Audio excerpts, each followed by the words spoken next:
بسم اللہ الرحمن الرحیم۔ السلام علیکم۔ اللہ تعالیٰ نے اس دنیا میں سب سے پہلے جنات کو آباد کیا، مگر ان کی سرکشی اور فساد کے باعث فرشتوں کو افواج بھیج کر انہیں سمندر برو کر دیا، اور اس طرح زمین کے سلکدار یعنی حضرت انسان کے آباد ہونے کی راہ ہموار ہوئی۔ تو قرآن پاک میں اللہ اس کی ابتدا اپنے اور فرشتوں کے مابین ہونے والے ایک مکالمے سے کرتے ہیں، جب اللہ تعالیٰ اعلان کرتے ہیں میں زمین میں اپنا خلیفہ یعنی نائب بنانے والا ہوں۔ فرشتے جواب میں فرماتے ہیں کیا تو زمین میں ایسا نائب بنانا چاہتے ہیں جو فساد پھیلا رہے ہیں اور خون بہائے، حالانکہ ہم تیری حمد کے ساتھ تیری تسبیح اور تیری پاکی بیان کرتے ہیں۔ جواب میں اللہ تعالیٰ نے فرمایا میں جو کچھ جانتا ہوں وہ تم نہیں جانتے۔ کھنکھناتی مٹی سے ایک پتلا بنایا جاتا ہے اور فرشتوں کو اس بات کا حکم بھی دیا جاتا ہے جب اسے میں مکمل کر لوں اور سنوار لوں اور اس میں روح پھونک دوں تو تم اس کے زمین سے مٹی لانا۔ حضرت عبداللہ ابن عباس سے مروی ہے کہ جب اللہ تعالیٰ نے حضرت آدم کو فیصلہ کیا تو فرشتوں کو حکم ہوا کہ زمین سے مٹی لاؤ، پہلے حضرت جبرائیل اور پھر حضرت میکائیل کے کہے، مگر زمین ان سے کہتی کہ میں اللہ کی پناہ میں آتی ہوں کہ تم مجھ میں سے کچھ کم کرے یا مجھے نقصان پہنچائے۔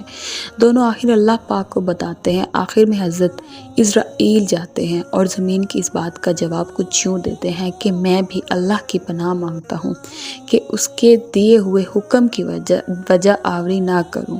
پھر مختلف رنگوں کی مٹی لا کر حاضر کرتے ہیں۔ اس مختلف رنگوں کی مٹی سے انسان کی تخلیق دراصل ذات پات اور رنگ قوم کے بنائے ہوئے اصولوں کی سخت منفی کرتی ہے، اور اس بات کی کھلی گواہی دیتی ہے کہ اللہ کے نزدیک تم میں سے بہترین تقوی والے ہیں، نہ کہ عجمی یا عربی۔ روایات میں آیا ہے کہ وہ پتلا کافی عرصے تک بے جان پڑا رہا۔ ابلیس جب وہاں سے گزرتا تو اس سے مخاطب ہو کر کہتا کہ تم ایک عظیم کام کے لیے پیدا کیے گئے ہو۔ پھر جب مسور کائنات انسان کا حوالہ مکمل کر لیتے ہیں اور خاک کے پتلے میں روح ڈال دی جاتی ہے تو حضرت آدم علیہ السلام کی تخلیق مکمل ہوتی ہے۔ جب آپ کے اندر روح پھونکی گئی تو آپ کو ہوش آتے ہی ایک چھینک آئی۔ فرشتوں نے آپ سے کہا کہو الحمدللہ، اور آپ کے الحمدللہ کہنے کے جواب پر اللہ تعالیٰ فرماتے ہیں کہ تم پر اللہ کا رحم ہو۔ حضرت آدم کا فرشتوں سے ملنا۔ پھر آپ کو حکم ہوا کہ جا کر فرشتوں سے ملو۔ فرشتوں نے آپ کو دیکھ کر السلام علیکم کہا تو اللہ نے فرمایا کہ آدم یہ آج سے تمہارے تسلیمات ہیں۔ یوں دو اہم سبب انسان کو سمجھا دیے جاتے ہیں، ایک یہ کہ جسے ہی ابتدا میں ہی ایک ناخوشگوار کیفیت کا سامنا کرنا پڑے چھینک کی صورت میں، اسی طرح تمہاری زندگی میں ہر قسم کے مصائب آئیں گے جس کے جواب میں صابر کے ساتھ اللہ کی ثنا اور شکر گزاری کی روش اختیار کرنی ہے۔ اسی طرح یہ بھی سکھایا گیا کہ باقی نوح کے ساتھ کیسا تعلق رکھنا ہے۔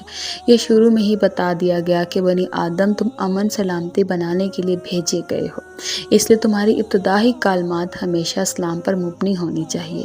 اس کے بعد اللہ تعالیٰ حضرت آدم کو ایشیا کے نام سکھاتے ہیں اور فرشتوں کے سامنے انہیں حاضر کر کے فرشتوں سے ان ایشیا کا نام پوچھتے ہیں تو فرشتے کہتے ہیں اے رب تو پاک ہے، اس بارے میں ہمارا علم کچھ نہیں ہے، تم ہی بس اتنا ہی معلوم ہے جتنا علم تو نے ہمیں عطا کیا ہے۔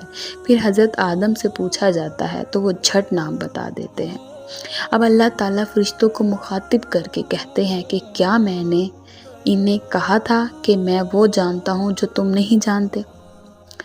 ابلیس کا سجدہ نہ کرنا۔ پھر سب کو حکم ہوتا ہے کہ آدم کے سامنے سجدے میں گر پڑو، اور تمام فرشتے سجدے میں گر پڑتے ہیں سوائے ابلیس کے۔ ابلیس کے بارے میں ہم واقعی یہ دراصل جنات میں تھا جو اپنے زہد و عبادت کی بنیاد پر اعزازی طور پر فرشتوں والے کام پر فائز ہو گیا تھا۔ اس باغی حرکت پر اللہ تعالیٰ جلال میں ابلیس سے دریافت کرتے ہیں کہ تمہیں یہ سجدہ نہ کرنے سے کس چیز نے روکا؟ تو وہ کہنے لگا میں اس انسان سے بہتر ہوں اے رب، تو آگ سے بنایا اور اس انسان کو مٹی سے۔ لمحہ بھر کا تکبر، وہ بھی خالق کائنات کے سامنے۔ اس کے تمام کیے کرائے پر پانی پھیر گیا اور وہ عازل اپنے منصب سے فارغ دربار سے نکال دیا گیا۔ حکم باری تعالیٰ ہوا تو یہاں سے تو اس لائق نہیں کہ تکبر کرے، یہاں بس باہر نکل، تو ذلیل ہے۔ تو وہ ملا روز قیامت تک کی مہلت یعنی زندگی مانگتا ہے جو اسے دے دی جاتی ہے۔ پھر اپنی مہلت مانگنے کی وجہ بیان کرتے ہوئے کہتا ہے کہ چونکہ تو نے مجھے گمراہ کیا ہے، میں بھی لوگوں کے لیے رو پہ بیٹھوں گا، پھر ان پر آہوں گا، ان کے سامنے سے اور پیچھے سے اور ان کے واہیں، تو ان میں سے اکثر کو شکر گزار نہ پائے گا۔ یوں شیطان دربار سے نکالا جاتا ہے اور حضرت آدم کی نسل سے آنے والے تمام بنی نوع انسان کی ارواح کو جمع کر کے عہد لیتے ہیں کہ کیا وہ تمہارا رب نہیں؟ ہم سب نے اس سوال کا جواب یکساں زباں ہو کر دیا تھا، کیونکہ انہیں رب ہم اس بات پر گواہ ہیں۔ اس وقت حضرت آدم تمام انسانوں کو دیکھتے ہیں، انہیں آنے والے انبیاء کی ارواح لگ سے چمکتی ہوئی دکھائی دیتی ہے، مگر آپ کو اس بات پر حیرانی ہوتی ہے کہ تمام انسان ایک جیسے نہیں، اپنے رنگ روپ اور نسب میں سب الگ ہیں۔ وہ باری تعالیٰ سے دریافت کرتے ہیں کہ اے اللہ، تو نے اس سب کو یکساں کیوں نہیں بنایا؟ جواب آتا ہے کیونکہ مجھے اپنے بندوں کی طرف سے شکر گزاری بہت عزیز ہے۔ حضرت آدم کی حوا سے ملاقات۔ جنت میں کچھ عرصہ قیام کے بعد حضرت آدم کو ایک خلش محسوس ہونے لگتی ہے۔ فرشتے تو ہر دم رب کی ثنا میں مشغول ہوتے ہیں۔ اب آپ کیا کریں؟ ایک علم اسما آپ کو عطا ہو چکا، مگر اس علم کے بعد تو فرشتے کچھ نہیں جانتے، کس سے گفتگو کریں، کہاں قرار پائیں۔ ایک دن جب سو کر اٹھتے ہیں تو اپنے سامنے اپنی ہم نوع عورت کو پاتے ہیں جو ان کی پسلی سے پیدا شدہ تھی۔ پوچھتے ہیں تم کون ہو؟ تو وہ کہنے لگی عورت۔ پھر پوچھا کہ تمہاری تخلیق کا کیا مقصد ہے؟ تو کہنے لگی تم میرے اندر قرار پاؤ۔ فرشتے حضرت آدم سے پوچھتے ہیں کہ اے آدم، اس عورت کا نام کیا ہے؟ تو آپ کہتے ہیں ہوا معنی جاندار۔ پوچھا کیوں؟ تو کہنے لگے کیونکہ یہ ایک جاندار شے سے تخلیق ہوئی ہے۔ اس سے ہمیں اندازہ ہوتا ہے کہ مرد اور عورت کے جوڑے کی تخلیق کا مقصد آپس میں امن و معاشرتی کے ساتھ ایک دوسرے کے اندر سکون اور قرار پانا ہے، یہ نہیں دم طاقت کے اصول کی کشش میں آپس میں لڑتے رہیں۔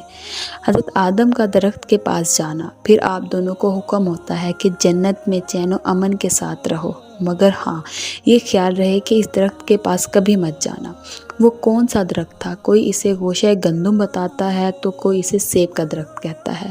تسبیحات بھی الگ الگ ہیں، کسی کی رائے میں وہ درد تکلیف کا درخت تھا تو کوئی اسے جادو حیات کا درخت بتاتا ہے، مگر سچ تو یہ ہے کہ ہم صرف گمان ہی کر سکتے ہیں۔